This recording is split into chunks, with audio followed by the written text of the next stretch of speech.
record. They're on top of the AL Central by 11.5 over the Twins. The Blue Jays lead the AL East by 2 games over the Yankees. The Astros have a 5-game advantage in the AL West atop Seattle. In the National League, Philadelphia leads the NL East by a half game over the Mets. The Cubs on top of the National League Central by a game over Milwaukee. The Dodgers lead the National League West by 5.5 over the Padres. Save big when you bundle auto and home, renters, or condo with Progressive. That's the SportsGrid Sports Flash. I'm Chuck Sanders.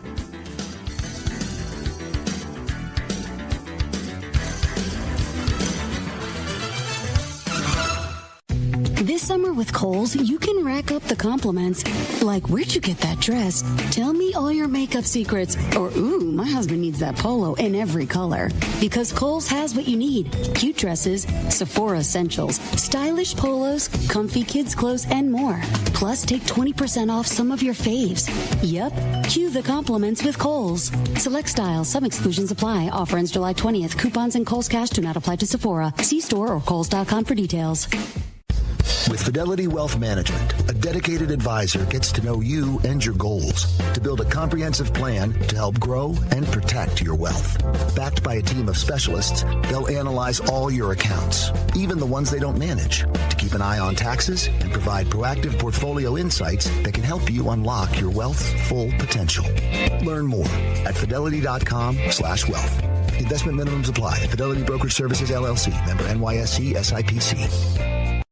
If you want to be an alpha, you've got to get the winning edge. It's kind of a necessary ingredient if you want to lead the pack. So mark your territory. With the winning edge, you're in the big leagues.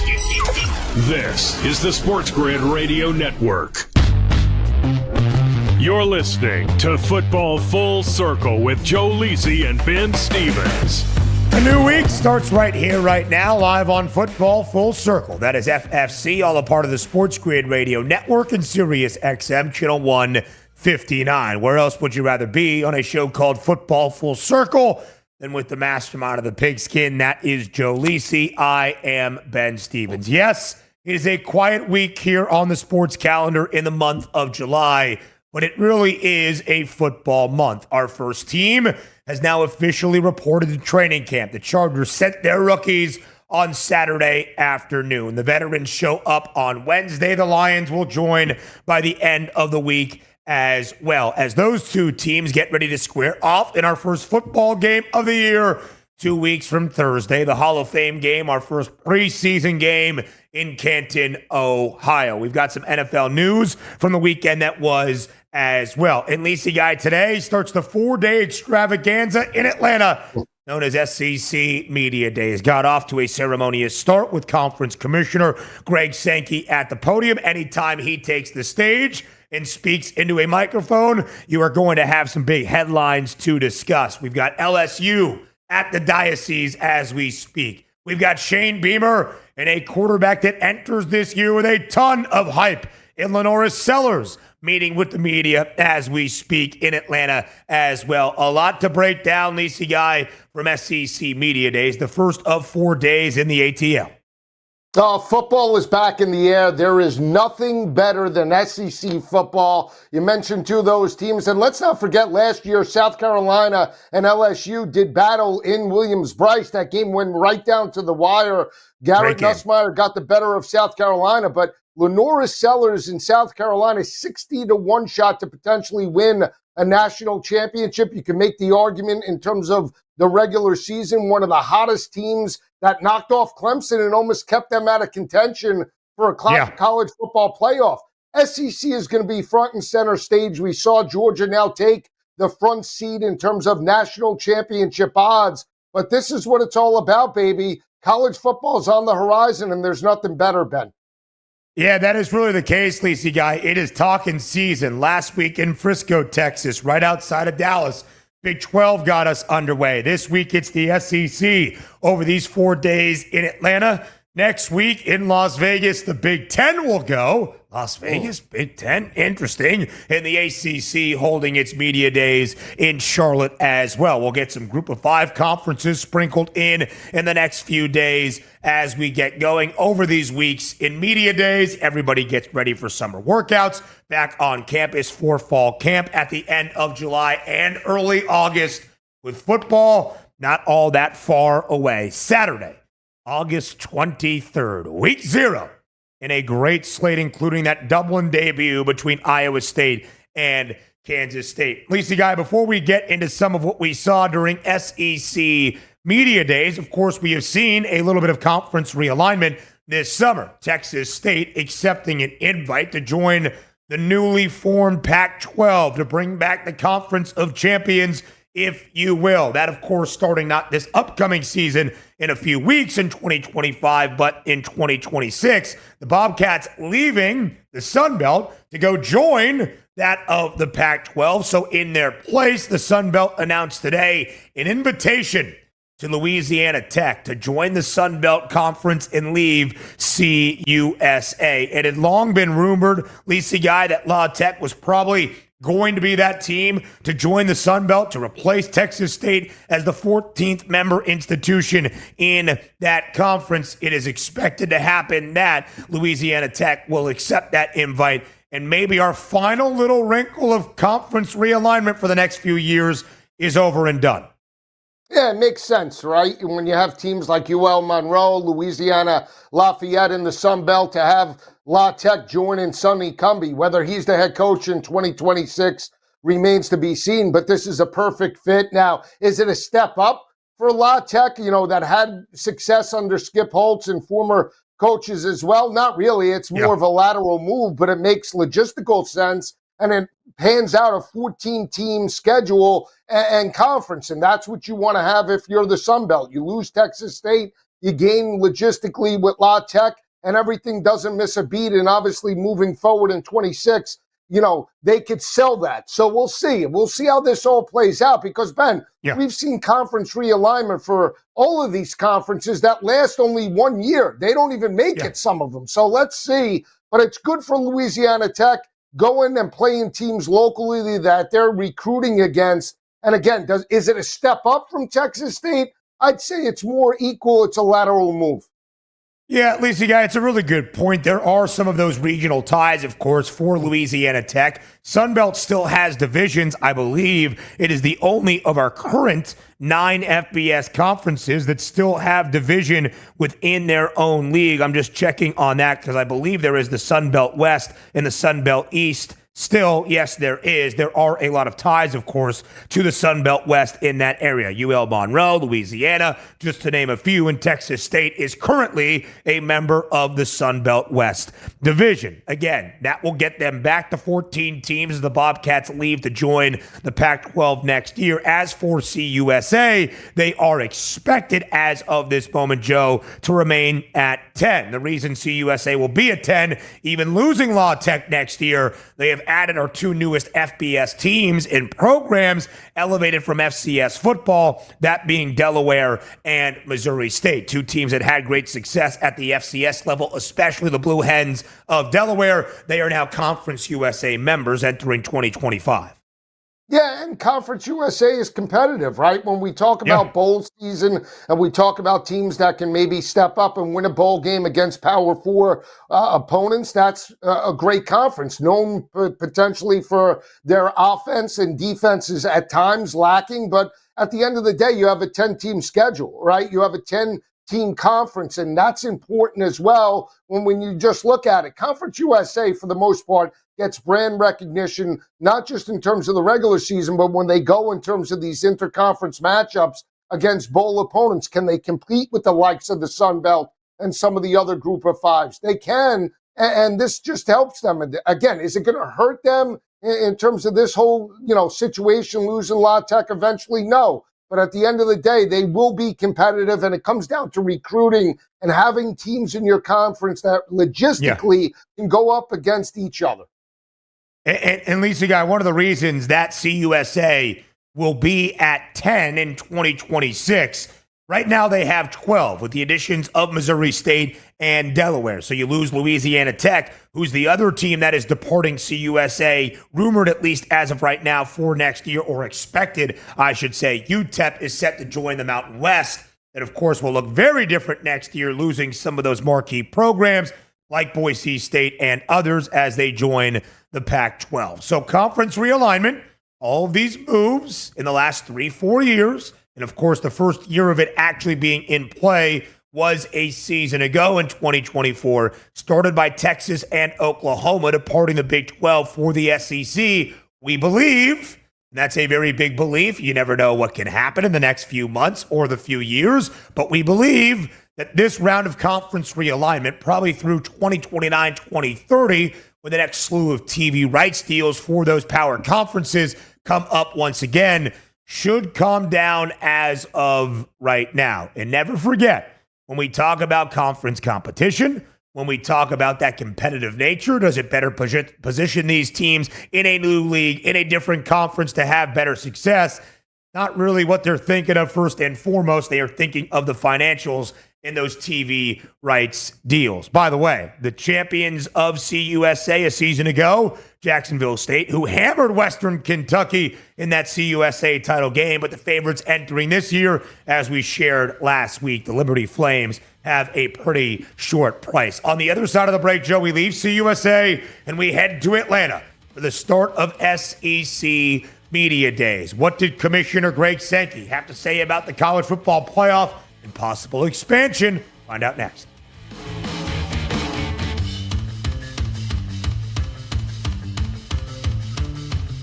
4 out of 5 scientists agree it's smarter to be on SportsGrid. And we're pretty sure that one scientist is still a virgin. He just gives that 5. This is the SportsGrid Radio Network. With your news flash, I'm Trey Westerberg.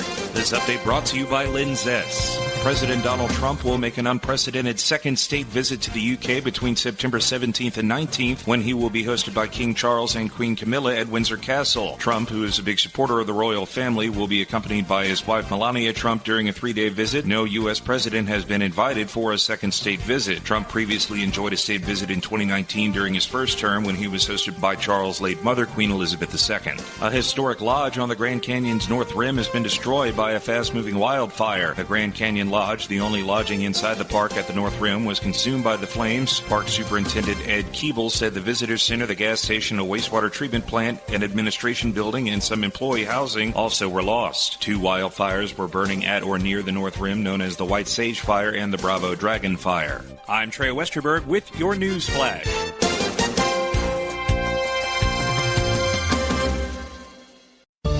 Working as a dedicated Fidelity advisor, I always ask, what's important to you? I'll look at those priorities and goals alongside your full financial picture to build a comprehensive plan designed to help grow and protect your wealth.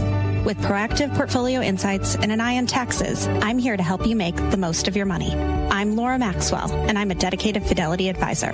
Learn more at fidelity.com/wealth. Investment minimums apply. Fidelity Brokerage Services, LLC, member NYSE, SIPC. Drivers who switch and save with Progressive could save hundreds. With that kind of money, you could go big time. The next time you're out to dinner with friends, you can order the shrimp cocktail for the table. And maybe you'll realize it only comes with 4 shrimp after you've already given away 3, but that one shrimp will be so good. And if you switch and save hundreds, you could get shrimp all the time. Switch to Progressive and you could save big time. For shrimp, Progressive Casualty Insurance Company and affiliates, not available in all states. Potential savings will vary. There's something you should know and always remember. SportsGrid does not increase luck. We're your unfair advantage for the latest sports gaming information. If you're looking for luck, go find a horseshoe. This is the SportsGrid Radio Network. You're listening to Football Full Circle with Joe Lisi and Ben Stevens. We are live right here on Football Full Circle. It is FFC. It is also SEC Media Days, the 4-day extravaganza at the site of the College Football Hall of Fame in Atlanta, Georgia. It got started, Joe, bright and early on this Monday morning with SEC Commissioner Greg Sankey taking the stage. I think there is an argument to be made that Sankey, in his own individual self, is maybe the most important or influential man in all of collegiate athletics, not just for college football, but of course, that is first and foremost and often the revenue driver to what we see a lot throughout college sports. Lisa Guy, of course, a big theme this offseason, led by the SEC and others, is college football playoff expansion potentially for 2026. We have thought it is going to get to 16 teams, but what exactly that format and model is going to look like, that has been up for debate. There was a belief, Joe, before the end of May in those SEC spring meetings down there in the Sunshine State, that the SEC and the Big Ten, basically on a memo voted on last offseason, have the power to kind of steer the CFP the way that they want. The Big Two in the Power Four for a reason. And it seemed as though those two conferences and their commissioners, Tony Petitti of the Big Ten, Greg Sankey of the SEC, were in lockstep. The 4-4-2-2-1-1-1-1 model. Basically, the Big Ten and the SEC getting 4 automatic bids to a 16-team college football playoff. The Big 12 and the ACC each getting 2 automatic berths. We get 1 of the highest-ranked group of 5 champions with an automatic bid and 3 at-large spots. That seemed to be what was going to be the proposal moving forward. Well, the SEC coaches had some pushback, which kind of changed the party stance out of that conference, that maybe we would do 5 plus 11, very similar to the college football playoff format we have now. 5 highest-ranked conference champions, 7 at-larges, seated directly in that straight seeding model that will come our way in 2025. If we're going to 16 teams, add on 4 more at-large berths, and just the 5 highest-ranked conference champs earn that auto bid. Greg Sankey was asked about those conversations, Joe, around the college football playoff today. He said, first, in terms of its size, quote, we think growth beyond 12 can be positive and should be pursued. He was asked about conversations he has had with Big Ten Commissioner Tony Petitti, saying he spoke with Petitti 4 out of 5 days last week and said, quote, we have a different view of the CFP. We have a 12-team playoff that can stay in 2026 if we don't agree. End quote. Now, Joe, although it seemed as though it would be guaranteed to get to 16 teams in 2026, we might be staying at 12, and we're not exactly sure the format that we might have moving forward. Yeah, I'll just say this, Let it marinate, let it ferment. Could we see how this has an effect on these teams and conferences for at least 2 or 3 seasons before we have to be gluttons and try to get as much piece of the pie before, it even pans out? It's ridiculous. I mean, we just had a 12-team playoff. It wasn't perfect. It needs to be addressed. It needs to be tweaked. They made those adjustments this year. Can we at least give it 1 or 2 seasons before we're looking at 16 and then 24 and then all of a sudden everything that we know about college football as a whole is thrown out the window? There's no rivalries. There's no pageantry. The regular season is non-existent. And all of a sudden, we're just talking about the NFL. That's the road that we're on, because as soon as money gets involved, one commissioner, or obviously the 2 biggest teams and conferences, Big Ten and SEC, want theirs. And this is where we're at. I mean, it's ridiculous that we're always talking about expansion, whether it be conference realignment or the college football playoff. And we just started this model basically over the last 2 or 3 years, and they still can't get it right.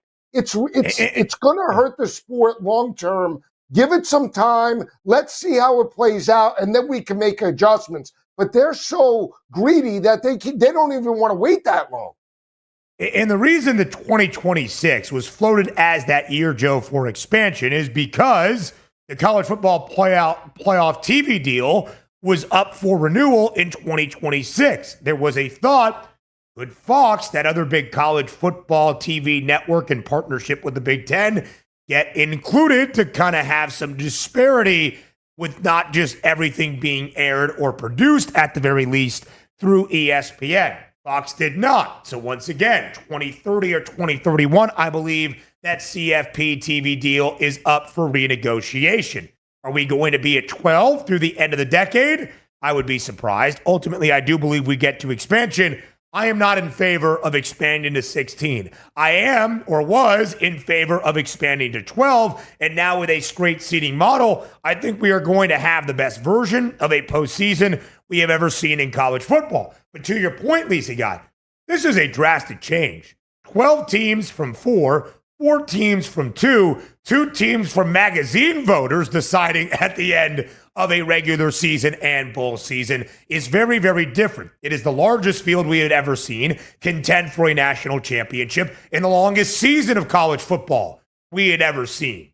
If we are going to just add 4 more at-large berths, does it water down the product? Because, Lacey Guy, I think it could look different this year in the straight seeding model, right? You don't have some of those at-large teams being the 8th seed anymore when they are technically ranked 5th by the College Football Playoff Selection Committee. It's just based on your resume. You get the automatic bid for winning a conference, still incentivizing your league play and your league championships, but it's just in that straight seeding model. It was still very clear last year, though. Teams that reached the College Football Playoff, which is an accomplishment in itself, there were still very different levels of tiers, shall we say, pegs to hit of those true national championship contenders that we saw at the end. Ohio State, Notre Dame, Penn State, Texas, than teams we saw play in the opening round, SMU, Indiana, and the like. Yeah, and again, we're talking expansion. Expansion was always thought of to help the group of 5 schools, the schools that didn't have the legitimate shot. Now we're expanding to just benefit the Power 4 conferences, Ben. That's the difference in the mindset of the college football playoff. No doubt about it. More FFC. The conversations continue next.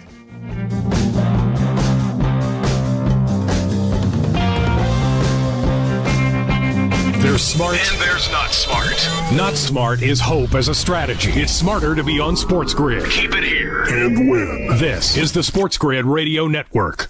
The SportsGrid Radio Network presents This Date in Sports History. 1970, Red Sox outfielder Carl Yastrzemski wins the All-Star Game MVP despite the National League's 5-4 win in 12 innings. Yaz went 4 for 6 for the junior circuit and appeared in 18 All-Star games in his illustrious career. Yastrzemski won 7 Gold Gloves and won the AL MVP in 1967, a year he also won the Triple Crown. For SportsGrid Radio, I'm Mike DeMurgis. The Technology Minute with George Capalbo. Until now, the only way to deal with pesky mosquitoes, the old-fashioned way. Now, if you dare, buy into a new Hong Kong-based Indiegogo project called Photon Matrix. A paperback-sized AI device uses LiDAR to invisibly scan for mosquitoes up to 20 feet away. And then high-powered lasers can vaporize up to 30 mosquitoes per second. One unfortunate problem, onboard sensors detecting humans in the kill zone means it won't fire. Otherwise, follow me at Capalbo on X and stay tuned to The Technology Minute for more cool stuff like this. Pharrell, Coast to Coast. First player in Major League Baseball history to hit 33 or more homers before the All-Star break in 3 different seasons. That means the last 4 years he's actually been relatively healthy, which is also a good thing for Judge. He's the most amazing regular season player I've ever seen, maybe. And then in the playoffs, he's in the cupboard. Has he ever hit even 100? It's Pharrell, Coast to Coast with Scott Farrell. Weekdays, 3 p.m. Eastern, noon Pacific, on the home of the winning edge, the SportsGrid Radio Network. There comes a point when the chips are down. To coin a phrase. When the only thing you can do is stop and wait. Do you want to face that moment prepared? Or rely on luck? Get the winning edge. This is the SportsGrid Radio Network. You're listening to Football Full Circle with Joe Lisi and Ben Stevens. Live right here on Football Full Circle. It is FFC SEC Media Days. Continue all week long, Monday, Tuesday, Wednesday, Thursday in Atlanta. We talked about Greg Sankey, some of his comments about the expansion of the college football playoff. Of course, Joe, the new era of rev sharing, and of course, the always ever-long debate, if you will, about the SEC and its conference slate. Only 8 games instead of 9. The Big Ten and the Big 12 play and what that means for the college football playoff in the SEC, as they should, always speaking to the strength of their own conference in the gauntlet slates that you have within conference play. We are always going to get headlines and news and all of that stuff about changes in college football. But let's talk some actual football. Behind you, of course, as we shared late last week, Death Valley, Tiger Stadium, Baton Rouge. Brian Kelly at the podium early today, one of the first SEC head coaches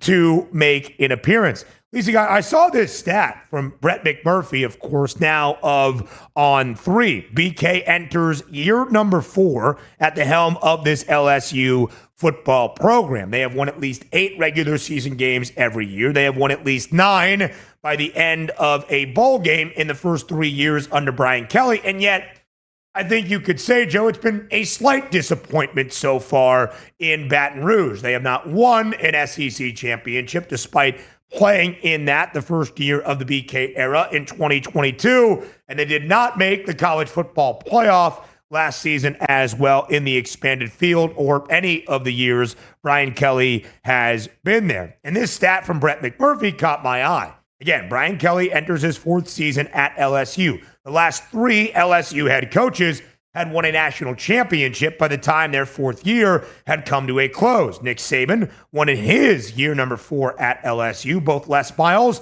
and Ed Orgeron, Coach O, won a national championship in year number 3. Not that that is necessarily more pressure on Brian Kelly to deliver this year at a national level, Joe, but just an interesting stat, I thought, entering year number 4.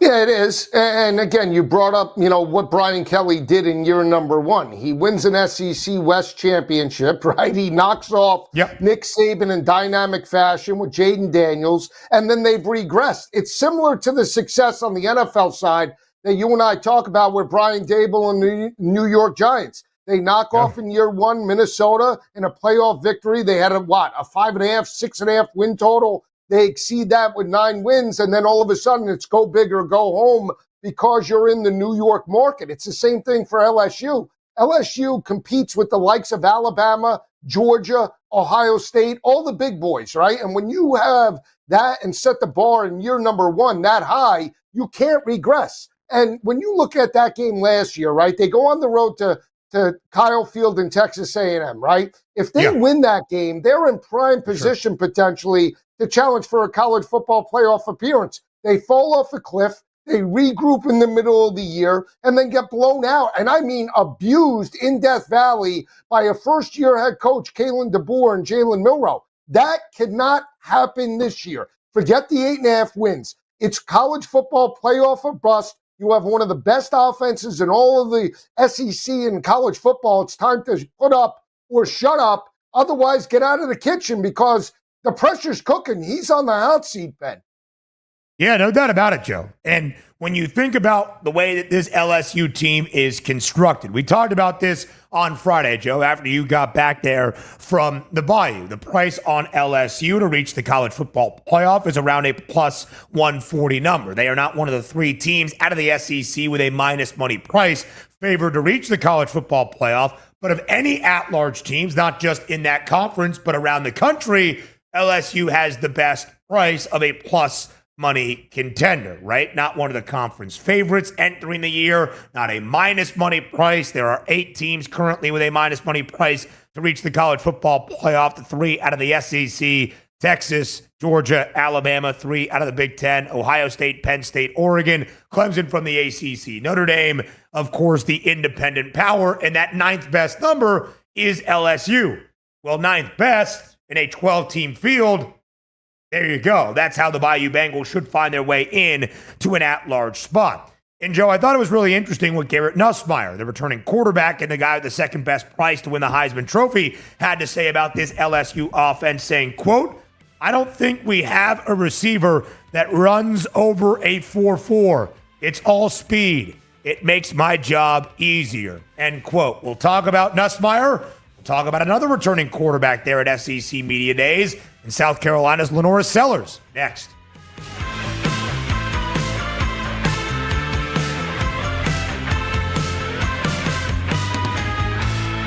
The winning edge. You've got it. But not everybody has it, because not everybody listens to us. But we're working on that. This is the SportsGrid Radio Network. Progressive presents the SportsGrid Sports Flash. I'm Chuck Sanders. Major League Baseball pauses for the All-Star break. The Home Run Derby is tonight in Atlanta. Scheduled to take part James Wood of the Nationals, O'Neill Cruz from the Pirates, Cal Raleigh of the Mariners, Matt Olson from the Braves, Jazz Chisholm Jr. of the Yankees, Byron Buxton from the Twins, Brett Rooker of the A's, and Tampa's Junior Caminero. NASCAR Cup Series on the road course in Sonoma. Shane Van Gisbergen took the checkered flag, finishing ahead of Chase Briscoe and Chase Elliott. Van Gisbergen has 2 straight Cup Series wins and 3 victories in the last 5 Cup races. All 3 wins this season have come from the pole. He joins Christopher Bell, Denny Hamlin, and Kyle Larson as the only drivers with 3 wins this season. The Sonoma victory moved him into 3rd for playoff seeding. Save big when you bundle auto and home, renters, or condo with Progressive. That's the SportsGrid Sports Flash. I'm Chuck Sanders.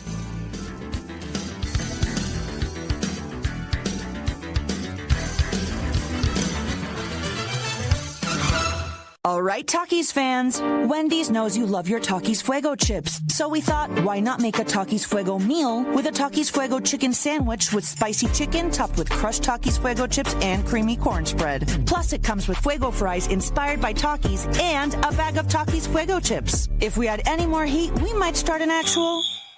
I told him this would happen.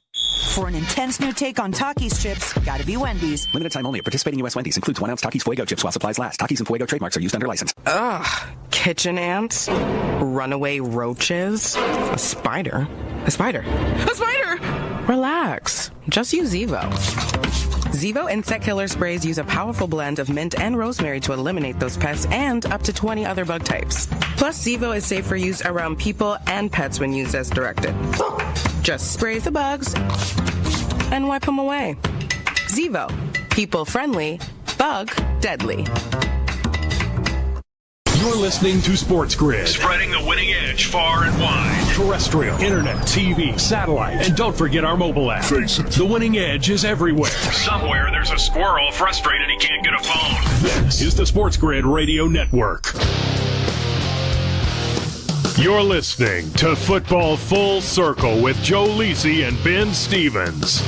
Live right here on Football Full Circle, SEC Media Day, starting today in Atlanta and will span out until Thursday. Lisi, guy, you were down there in Baton Rouge this past week. We got some inside sources, boots on the ground coverage of LSU football's outlook for 2025. And one thing that it doesn't take being in Death Valley to understand, this LSU offense should be awesome this year. Garrett Nussmeier, the man who has the second best price to win the Heisman, only behind Arch Manning, is back. One of 6 quarterbacks last year to throw for more than 4,000 yards at the FBS level. He is the only one of those 6 quarterbacks that returns to college football. And he has the pieces at his disposal to somehow, Joe, if possible, even expand on those numbers. Talented transfers in Nick Anderson from Oklahoma, Barian Brown from Kentucky, and the returning Aaron Anderson as well. Caden Durham joins him in the backfield. Got to replace some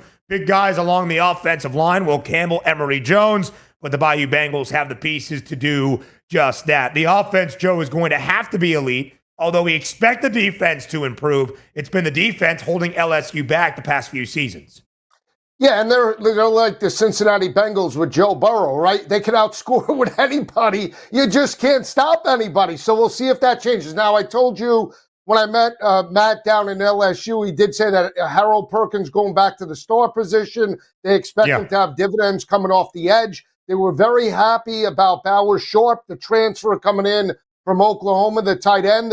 That'll make up for the lack of productivity with Mason Taylor, because Mason Taylor, there were 2 key receivers for Garrett Nussmeier last year. It was Mason Taylor in terms of third down situations. He had multiple catches to keep drives alive for LSU. And Aaron Anderson, right, the speedster. So he's about 5'8", 200 pounds. You couple him with Nick Anderson. Nick Anderson just got into an accident the other night. He's going to be fine, but he is battling a hamstring injury. So this comes down to, can Garrett Nussmeier play within the scheme? You know, he does have a little Brett Favre in him in the sense of he's like a riverboat gambler. When he gets under pressure, he forces throws into coverage, and that leads to turnovers. That needs to change. 10-2, Ben, should get them to the college football playoff. They need to either beat the likes of Alabama or Clemson week number 1. They get one of those victories. They should be in the college football playoff, no doubt. Anything less than 8.5, he could be fired in Baton Rouge. And that under has the plus money, right? So they are expected with a minus 138 to the over to win at least 9 games. A 9-3 LSU team, more than likely in consideration for the college football playoff. 10 wins, Joe, and you feel not only are you contending for an SEC championship in the auto bid, but feeling pretty comfortable even if you don't earn the conference championship win to reach the college football playoff. Year number 1 under Blake Baker last year in Baton Rouge, right? An improved defense, but still, Joe, bending a little bit of break. Third worst scoring defense. Third worst scoring defense in the SEC. Better, I thought, defending the run than the atrocious unit in 2023. And they have their leading tackler back in Whit Weeks, who is a crazy man who flies all around the field and does a little bit of everything. 120 tackles, third most in the SEC, 3.5 sacks, a couple of forced fumbles, and an interception as well. And a healthy Harold Perkins on the edge, probably a better sign for LSU. A lot of talent this year, need to capitalize. As Lisi said, one credit we always give to Brian Kelly, plays a marquee non-conference game from the very jump.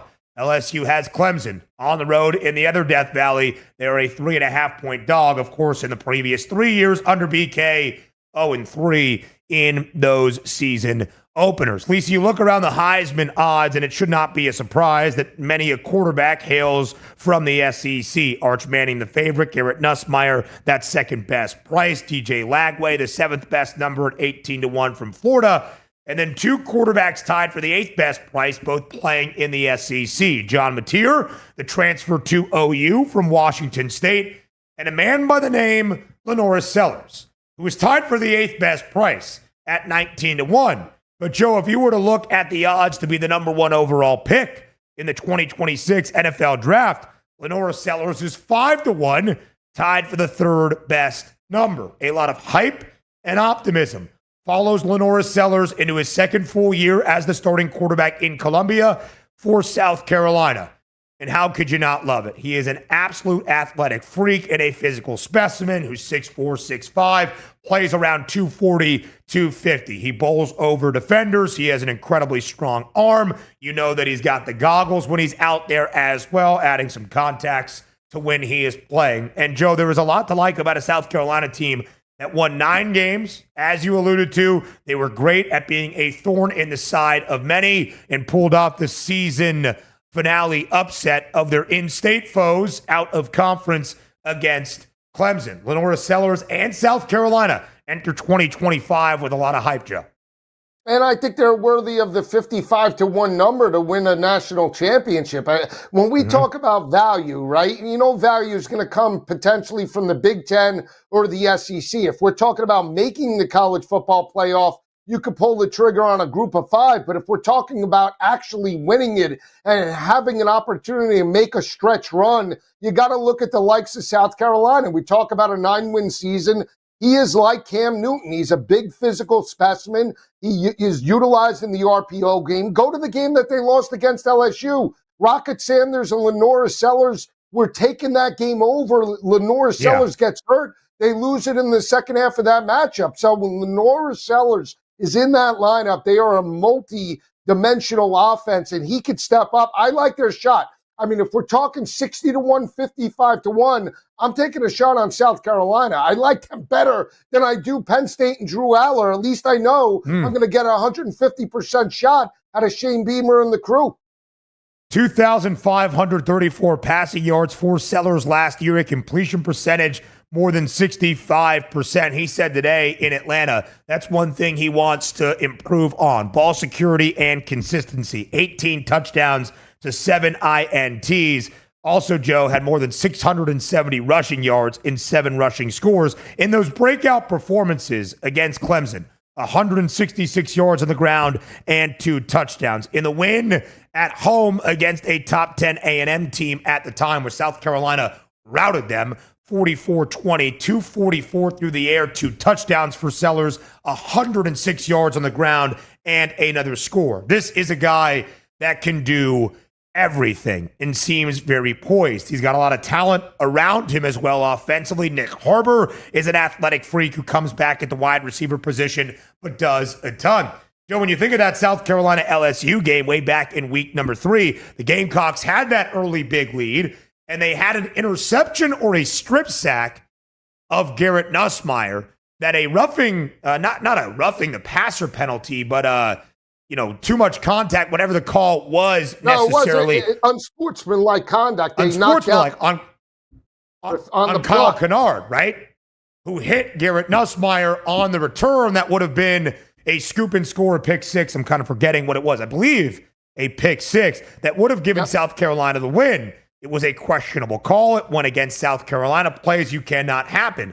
Well, a lot of that South Carolina defense, Joe, is gone. One guy that returns is Dylan Stewart, the freakish and outstanding freshman who is back for South Carolina to anchor that D-line. There's a lot to like about a Gamecocks team that won 9 games last year. With that being said, Lacey Guy, it just goes to show the peril at times of playing in the SEC. South Carolina has a 7.5 win total, and the under has the juice at -134. An optimistic college football playoff team that is not exactly expected to reach the CFP.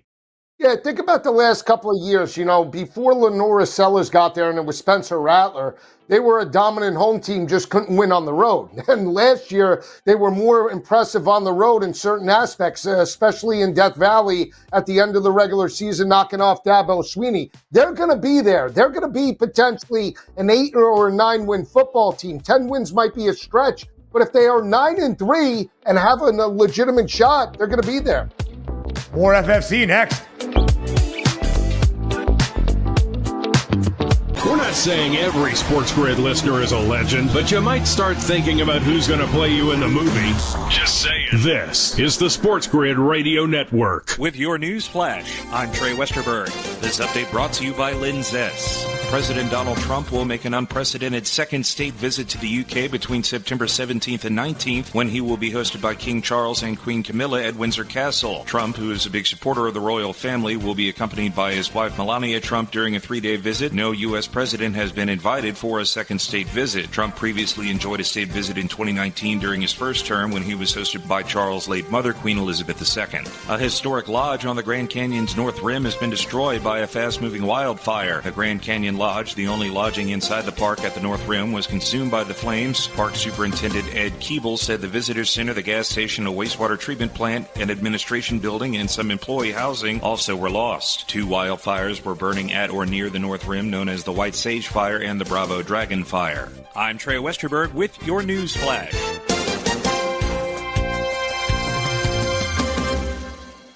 With Progressive, you can reach customer service in the way that's easiest for you, by phone, app, or online. We know it would be great if we just magically appeared, but that's more of a genie thing, and we do insurance. But with us, you'd be like, well, it wasn't a genie, but it was great customer service, so that's nice. And sure, you probably would still like the whole 3 wishes thing, so if you meet a genie, you should definitely ask. But when you need us, contact Progressive by phone, app, or online.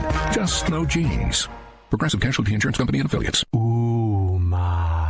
What was that? That is business phone bliss with the Ooma Cloud Phone System. It handles all our voice, video, and messaging needs. You sound very calm. I am. Ooma has everything I need to handle the busy holiday season, like virtual receptionist, call routing, and video conferencing. And it starts at just $19.95 per month per user, plus taxes and fees. Ooma. Nice. Find your business comm at ooma.com/radio.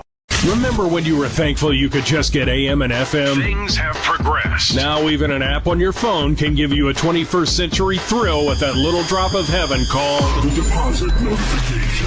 This is the SportsGrid Radio Network. You're listening to Football Full Circle with Joe Lisi and Ben Stevens.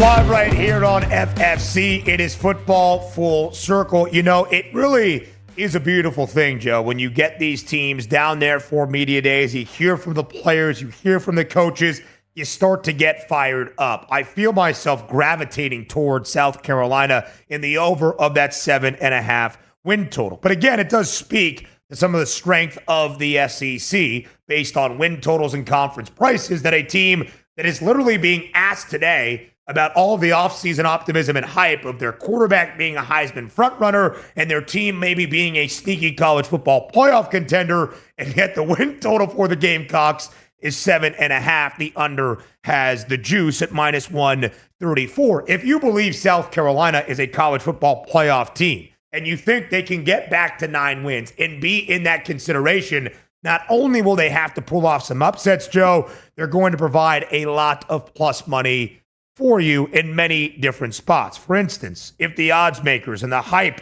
start to match up, South Carolina to reach the CFP is plus 410 right here, right now.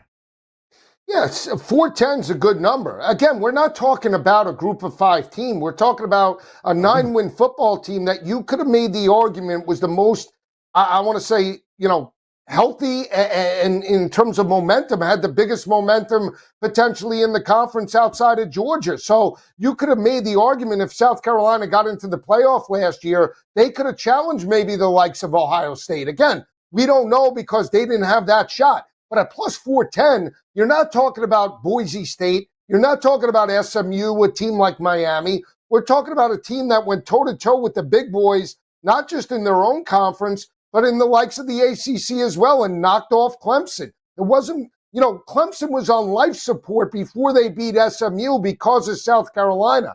I think they have value, Ben, and when you have a quarterback like Lenora Sellers that could take games over with his arms and his legs, that's great value to have. He could be a difference maker. I'm buying the 410. Yeah, listen, there is hype and then there is a proven pedigree, but Lacey Guy, I would agree. And Shane Beamer has done a lot with not all that much expectation in his previous half-decade in Columbia. Now you have that hype. How do you answer the call? But it's not like they are going to be booked as a favorite in 10 of 12 regular season games. If that was the case, the win total would not be 7.5 with a little bit of juice on the under. And again, everything is relative, right? The SEC this week is going to speak about their strength of schedule, yada, yada, yada. We know it. There is no way of comparing schedule conference to conference. As you play in different leagues, you have different structure, 8 games in the SEC, 9 games in the Big 12 or the Big 10, so on and so forth. It is a futile exercise, despite the fact we rely on the metrics of strength of schedule often. But you can compare within a specific conference, in my opinion, to find value on those win totals and a resume that would allow a college football playoff opportunity. Lacey, South Carolina, 5th easiest schedule out of 16 teams in the SEC. That is always a good sign to find maybe an over of a win total where teams aren't expecting that to be the case. Yeah, and look at the first 6 games of the regular season, Ben. Obviously, week 1 or week 0, they play Vatech, ACC battle. Not easy. That's Shane Beamer's dad's, right? Alma mater, legacy type of head coach. But then South Carolina State, Diego Pavia and Vanderbilt at home, Missouri on the road, Kentucky, and then LSU on the road, right? Outside of the LSU game, they have the quarterback advantage in every game. They should be at least 5-0 heading into that LSU game. If that's the case, we're talking about a legitimate contender. They are similar, you can make the argument, to Ole Miss and Lane Kiffin last year in terms of Jackson Dart and that team. If you get that type of run, they are going to have that brand recognition that gets them there, especially if they knock off LSU in Death Valley. Not going to be easy, but if they get that victory and they're 6-0, they're smooth sailing. Win 3 of the next 6 and you're in the college football playoff. No doubt about it, Joe. And when you look at this Vanderbilt, when you look at some of these teams that you mentioned, Ole Miss will speak today, Vandy will speak later. South Carolina can be that team to make a move. Vandy, by the way, will be in Atlanta later today. We'll hear from Diego Pavia. Of course, a historic season for the Doors last year, the first with Pavia in Nashville. They were 7-6. They had the program's first bowl victory since 2013. They were ranked for the first time in the middle of a season since 2008. And they beat Alabama for the first time in nearly 4 decades in a season as well. A historic year for the Commodores. They hope to build upon. And Lacey Guy, they've got a lot of returning talent, including Diego Pavia, one of the best tight ends in the sport, who chose to remain in Nashville in Eli Stowers. 3rd most returning production nationally in college football. Resides for Clark Lee and this Vanderbilt team. It's the most in the SEC. We'll talk a little bit more about Vandy tomorrow after we hear from them today. Lisi, an interesting report came out today from a guy that, of course, covers the SEC closely. His name is Greg McElroy. He used to play in the SEC. He has, of course, a radio show and now works for ESPN. ESPN's Greg McElroy told On3 Sports and on his radio show today, said a person, quote, in the know, believes his former head coach, Nick Saban, could return to coaching. Quote, if it wasn't someone notable, I would never say a word. That was the quote from McElroy, who further explained to On3 there in Atlanta today that he doesn't believe this is going to happen. It just came from a notable person, and thus he shared it on his radio show. Who that source or notable person is, we don't know from Greg McElroy. But is there a chance, Lisa Guy, you think Nick Saban could return to coaching football either in the NFL or college?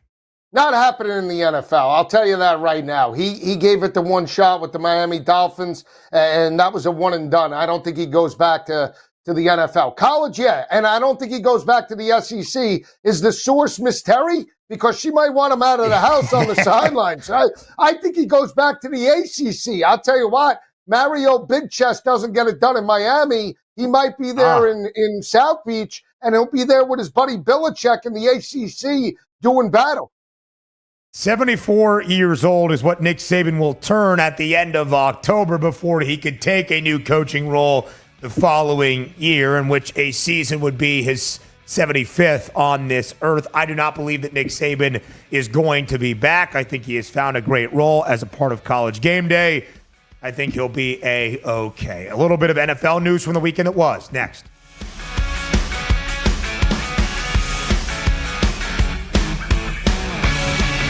Luck is winning the lottery. Strategy is settling your divorce before cashing in the ticket. It's smarter to be on SportsGrid. Get the winning edge. This is the SportsGrid Radio Network. SportsGrid TV and radio networks are the premier streaming video and audio channels dedicated to serving the sports wagering audience. Found on major smart TV platforms and streaming on SportsGrid Radio and Sirius XM Channel 159. SportsGrid's real-time data, expert commentary, and entertaining analysis transform viewers into informed sports enthusiasts. Our weekday radio lineup begins with the early line at 8 a.m. Eastern with Ben Stevens and Donnie Rightside. Donnie joins Kevin Walsh on Moneyline at 11 a.m. Eastern, followed by Football Full Circle at noon Eastern. Kaplan and crew join the party at 1 p.m. Eastern. And Pharrell Coast to Coast keeps things rolling from 3 to 6 p.m. Eastern. Get in the mix with Kevin Walsh and Game Time Decisions at 6 p.m. Eastern. Evenings simmer with Carver and Lisi. Then boils over with Gabe Moritzi on Sports Rage Late Night at 10 p.m. Eastern. To find out where to find SportsGrid that's best for you, go to SportsGrid.com. It's smarter to be on SportsGrid. Imagine combining the exciting investment opportunity of cryptocurrencies with the power of artificial intelligence to maximize your IRA, 401k, or other investment funds. Listen, if you're looking for ways to accelerate your retirement growth, Block Trust IRA has market-leading strategies and solutions for all levels of investors, from $1,000 to millions. And they partner with Bitcoin Magazine's #1 crypto trading fund in the world to maximize your returns. Plus, their team of IRA specialists is here to help you roll over your IRA or qualified retirement account to the new world of cryptocurrency investments. So make this free call right now to set up your account and learn more. 800-434-5313. 800-434-5313. 800-434-5313. That's 800-434-5313. It's stark but true. You can either listen to SportsGrid for strategies, odds, and more, or you can pay your bills by digging in your couch cushions for change. Just be sure to wear gloves. Get the winning edge. This is the SportsGrid Radio Network. You're listening to Football Full Circle with Joe Lisi and Ben Stevens. Live right here on Football Full Circle. It's FFC. SEC Media Days continues all week. We will break it down each and every day here on Football Full Circle. What is said, what it means, and of course the outlook for these players, coaches, and teams as they take the stage in Atlanta. But Lacey Guy, let's get you caught up on some news from the weekend that was in the National Football League. We'll talk about the Chargers sending their rookies to training camp in just a moment. But over the weekend, a contract extension for the GM of the Chicago Bears in Ryan Poles. He is now under contract, Joe, for the foreseeable future in the Windy City. You've got your GM in Poles, your head coach in Ben Johnson, your quarterback in Caleb Williams, all aligned with the same vision. Some people made the point that why is Ryan Poles deserving of a contract extension? Because in 3 years, under his guidance as the GM, the Bears are 15-36 in total. Lisi, what's your reaction to Ryan Poles getting that contract extension? Well, they're hoping, right? I mean, and it's based solely not just on Caleb Williams, it's based solely on Ben Johnson, right? Because Ryan Poles kept Eberflus last year and potentially derailed his star quarterback or held him back for a year by not going with a new head coach last season. But maybe this was the plan to get Ben Johnson in the mix. And once he solidified that, they gave him the long-term deal. The bottom line is this: it's do or die for the Chicago Bears. There is no reason why they should not succeed now. He brought in the offensive line talent to protect his quarterback. He brought in the play caller. Now they have to execute. There's no reason for excuses. It's put up or shut up. They're an 8.5 win total in back-to-back years. They go 7-10, 6-11. That's more on Ryan Poles and Ben Johnson than it is anybody else. So we'll see how this plays out. You can't call out the likes, though, of Matt LaFleur and Dan Campbell and the teams that have been successful before you've even coached a game. So good luck with that, Ben Johnson. 8.5 is the win total for the Bears. The under has the pretty hefty juice at -165. Frankly, Lisi Guy, the story for the Bears the last few years, last season with Caleb Williams and a talented roster, even entering his rookie campaign, us being some Justin Fields believers in years previous as well. There has been optimism in the offseason, but nothing actually proven. The Bears last made the playoffs in 2020 with Matt Nagy as the head coach. They were 8-8. They last went over 8.5 wins in 2018 when they were 12-4. That was the infamous double doink game. They last won a playoff game in the Windy City way back in 2010. And in the 14 seasons since, the 2 playoff appearances, the only 2 they have made were the 2 that we mentioned in 2018 and 2020. It's a difficult schedule for the Bears. There's a lot to like on paper. Offensive whiz in Ben Johnson, quarterback who showed some optimism and a generational talent in Caleb Williams, solidified the O-line, solidified the D-line, and a lot of talent in the skill position players really on both sides of the football. But, Joe, that's what the Bears have been. Optimism. Now it's time to prove it and even defy the odds to maybe post a winning record and be a wild card contender. Yeah, again, everything is there for this team to be successful. But again, it's not going to be easy when you have Detroit and a quarterback that's made it to a Super Bowl and had the number 1 seed in the NFC. And then you have the Green Bay Packers, a team that, you beat them last year, but can you maintain that type of consistency? You had a quarterback that was sacked 60-plus times. That offensive line needs to gel. It's not going to be – the NFC is very competitive. We thought the AFC was. The NFC has closed the gap, especially with Jaden Daniels in Washington being an outlier for a potential wild card as well.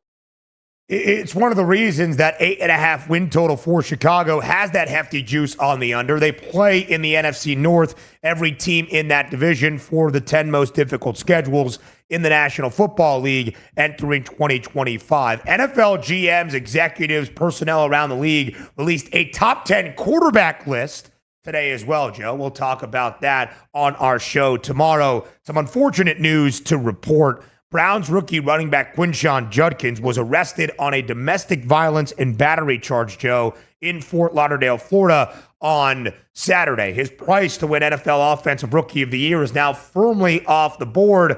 In the alleged police report that just came out, paints a grave picture of what Judkins did, hitting his accuser with a closed fist in the mouth and chin area. You let the legal process play out, Joe, but a bad scene for Quinshon Judkins. Yeah. Unfortunately, on the field, the dynamic talent that I thought was worthy of the value, but the off-the-field stuff trumps that. You can't do that. You ruin your career. Of course, we'll see what the legal process plays out with, but Browns players have been dealing with off-field legal issues far too often as of late. He's Joe. I'm Ben. FFC returns tomorrow, noon Eastern time.